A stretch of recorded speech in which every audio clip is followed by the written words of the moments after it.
اعوذ باللہ من الشیطان الرجیم بسم اللہ الرحمن الرحیم الذین ان مکناہم فی الارض، وہ لوگ جنہیں اگر ہم زمین میں تمکن عطا کر دیں. یہ وہی لفظ ہے کذالک مکننا لیوسف، سورہ یوسف میں 2 مرتبہ ہم پڑھ چکے ہیں. الذین ان مکناہم فی الارض، وہ لوگ کہ جنہیں اگر ہم زمین میں تمکن، قدرت، طاقت، غلبہ، حکومت، استیلاء عطا کر دیں تو وہ کیا کریں گے؟ اقاموا الصلاۃ، پہلا کام ہے نماز قائم کریں گے. یہی کام حضور نے کیا، جاتے ہی سب سے پہلے جمعہ قائم کیا اور پھر یہ کہ مسجد نبوی کی تعمیر کی، پہلا کام. وآتوا الزکوٰۃ، زکوٰۃ ادا کریں گے. آتوا الزکوٰۃ، اور دیں زکوٰۃ. اقاموا الصلاۃ وآتوا الزکوٰۃ، اور دیں گے وہ زکوٰۃ. اور یہ کہ زکوٰۃ کا نظام قائم کیا جائے تاکہ جو بھی معاشرے کے اندر پسماندہ طبقے کے پاس جن کے ہاں احتیاج ہے ان کا بھی کفالت کا بندوبست ہو.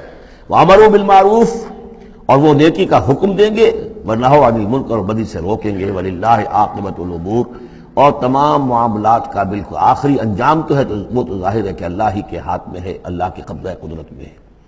اس کو ہم یہ کہہ سکتے ہیں ایک اعتبار سے کہ گویا یہ نبی اکرم صلی اللہ علیہ وسلم کا مینیفیسٹو تھا. مینیفیسٹو ایک تو ہمارا آج کا تصور ہے کہ انتخابات میں جو پارٹیاں حصہ لیتی ہیں وہ اپنا اپنا پروگرام دیتی ہیں، لیکن اس سے علیحدہ کر دیجئے. لیکن چونکہ حضور، اگر یہ روایت صحیح ہے کہ یہ آیات نازل ہوئی ہیں جبکہ حضور تشریف لے جا رہے ہیں مکے سے مدینے کی طرف ہجرت کے سفر پر، تو اللہ کے علم میں ہے کہ اب آپ کا جو وہاں داخلہ ہونے والا ہے وہ تو ہوگا ایک بے تاج بادشاہ کی حیثیت سے. جاتے ہی آپ کو وہاں اللہ تعالیٰ کی طرف سے اختیار اور اقتدار مل جائے گا.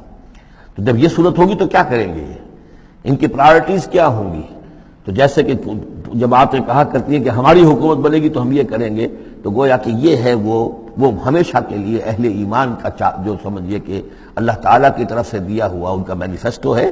الذین ان مکناہم فی الارض اقاموا الصلاۃ وآتوا الزکوٰۃ وامروا بالمعروف ونہوا عن المنکر وللہ عاقبۃ الامور. یہ آیات خاص ہیں. اب دیکھیے پھر وہی جو مکی صورتوں کا مضمون ہوتا ہے بالکل انداز جو ہے وہ بدل جائے گا. یہ آیات ہیں اثناء سفر ہجرت کی، یا ہو سکتا ہے کہ مدینہ پہنچ کر نازل ہوئی ہوں، لیکن یہ مکی صورت میں رکھ دی گئی ہیں مناسبت کے اعتبار سے کہ جہاں حج کے یہ افعال بیان ہو رہے مناسک حج، اس کے ساتھ ہی ان کو شامل کر دیا گیا. اب وہی جو عام مکی مضامین ہیں مکی صورتوں کے وہ شروع ہو جائیں گے. وَإِن يُكَذِّبُوكَ فَقَدْ كَذَّبَتْ قَبْلَهُمْ قَوْمُ نُوحٍ وَعَادٌ وَثَمُودُ.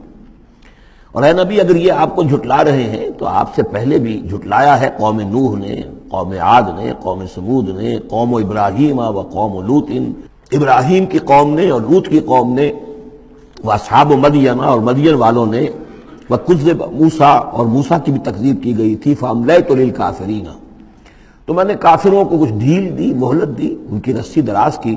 ثم اخذتہم، پھر میں نے ان کو پکڑ لیا. فکیف کان نکیر، تو میری پکڑ کیسی رہی. کیا حشر ہوا قوم نوح کا اور قوم ہود کا اور قوم صالح کا. ان تمام اقوام کے جو حالات ہیں وہ قرآن مجید میں بار بار آ چکے ہیں.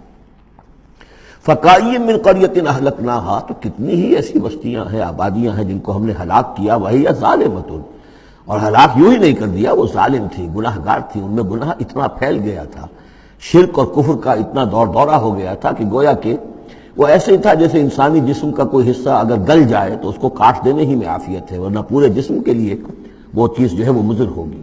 ایمپوٹیشن ہو جاتی ہے، ہاتھ کا، آرم کا ایمپوٹیشن ہو گیا، پیر کا ایمپوٹیشن کر دیا گیا کہ اتنا گل سڑ گیا ہے کہ یہاں سے متعفن مواد جو ہے اگر خون میں جذب ہو کر پورے جسم میں جائے گا تو پوری جان جو ہے اس کی ہلاکت کا اندیشہ ہے.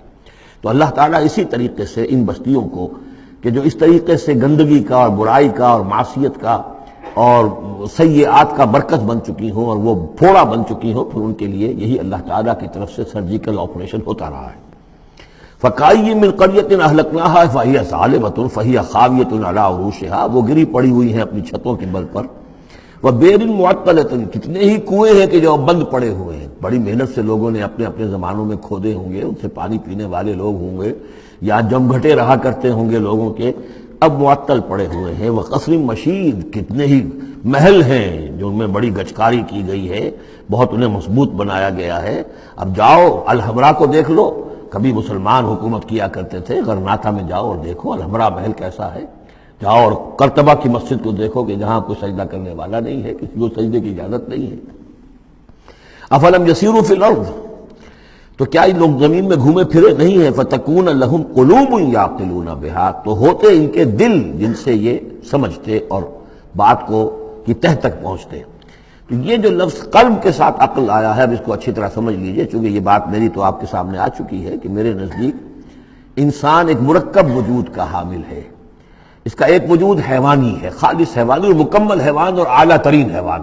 انسان اعلیٰ ترین حیوان ہے، تمام حیوانوں میں سب سے افضل ہے، اور اس میں وہ ساری فیکلٹیز ہیں کہ جو حیوانات میں بھی ہوتی ہیں، لیکن اس کا ایک روحانی وجود ہے، وہ مکمل وجود ہے، انڈیپینڈنٹ ہے، بالکل اس حیوانی وجود سے ایک علیحدہ اور مستقل بذات وجود ہے۔ یہ دونوں کیسے جڑے ہوئے ہیں یہ ہم نہیں جانتے۔ وہ تو ہمیں یہ بھی معلوم نہیں کہ انسانی جسم میں جان کہاں ہے، کچھ پتہ نہیں، کہاں دل میں ہے کہیں ہے، تو دل تو بدل دیتے ہیں لوگ، پھر بھی وہ جان تو وہی کی وہی رہتی ہے۔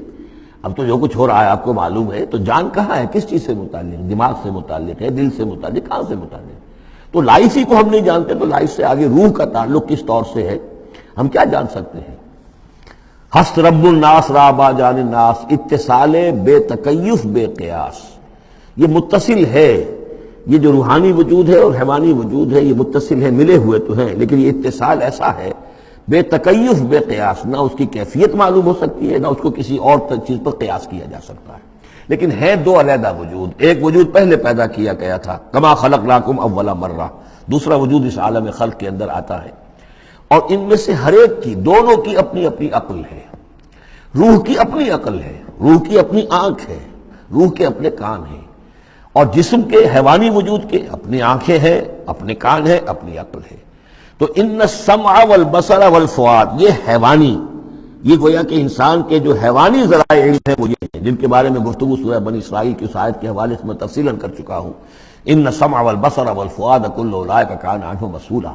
لیکن انسان کے اندر جو یہ روح ہے یہ دیکھتی بھی ہے، یہ سنتی بھی ہے، اس کے اپنے کان ہیں، وہ غیر مرئی کان ہیں، غیر مرئی آنکھیں ہیں، لیکن اس کی اپنی عقل ہے۔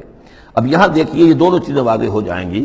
فَتَكُونَ لَهُمْ قُلُوبٌ يَعْقِلُونَ بِهَا، تو ہوتے ان کے دل کہ جن سے یہ بات سمجھتے، او آذان يسمعون بها، یا ہوتے کان جن سے یہ سنتے، فإنها لا تعمى الأبصار ولكن تعمى القلوب التي في الصدور، اس لیے کہ آنکھیں اندھی نہیں ہوا کرتی، دل اندھے ہو جاتے ہیں جو سینوں کے اندر ہے۔ یہ کون سا اندھاپا ہے؟ ابو جہل اندھا تھا کس اعتبار سے؟ ابو لہب اندھا تھا کس اعتبار سے؟ ولید بن مغیرہ اندھا تھا کس اعتبار سے؟ ان کی آنکھیں تو اندھی نہیں تھی، ان کے دل اندھے ہو گئے تھے، ان کی روحیں اندھی ہو گئی تھی، ان کے اوپر اپنی دنیاوی اغراض، اپنی ضد، اپنی ہٹ دھرمی اور اپنے تکبر اور اپنے جو بھی ان کے اندر عصبیتیں تھیں، اس کی وجہ سے اس طریقے سے ان کے اوپر پٹیاں پڑ چکی تھی کہ وہ روح نہ دیکھتی تھی نہ سنتی تھی۔ تو یہ ہے اصل میں یہ معاملہ۔ فَإِنَّهَا لَا تَعْمَى الْأَبْصَارُ، ایک ہے آنکھیں اندھی، لیکن ہو سکتا ہے کہ دل جو ہے وہ دوسروں سے کہیں زیادہ دیکھنے والا ہو، لیکن یہ کہ آنکھوں کا اندھا ہونا اتنا بڑی بات نہیں جتنا دل کا اندھا ہونا۔ أَفَلَمْ يَسِيرُوا فِي الْأَرْضِ فَتَكُونَ لَهُمْ قُلُوبٌ يَعْقِلُونَ بِهَا، تو کیا یہ زمین میں گھومے پھرے نہیں، پھر ہوتی ہیں ان کے دل کہ جن سے یہ بات کو سمجھتے، او آذان يسمعون بها، یا ہوتے کان، روح کے کان کہ جن سے یہ سنتے، دیدن دیگر آموز سنیدن دیگر آموز، اس لیے کہ ظاہر بات ہے بستیوں کو تو وہ دیکھتے تھے، کتا بھی دیکھ رہا ہے کہ کار آ رہی ہے، اسے بچنا ہے، وہ بھی اپنی جان بچاتا ہے، انسان نے بھی دیکھ لیا اور وہ بھی جان بچانے کے لیے ایک طرف ہو گیا، تو کوئی بڑا فرق نہیں۔ یہ حیوانی جو دیکھنا ہے وہ تو دیکھنا ہے، لیکن انسان کا دیکھنا کچھ اور ہے۔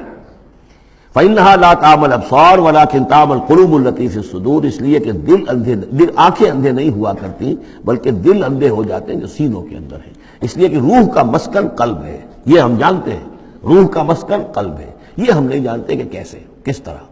بہرحال دل کو آپ اگر کہیں کاٹیں گے پیٹیں گے تو کہیں وہ آپ کو اس میں روح نظر نہیں آئے گی، وہ غیر مرئی شے ہے، لیکن تعلق اس کا جو ہے وہ قلب انسانی کے ساتھ ہے۔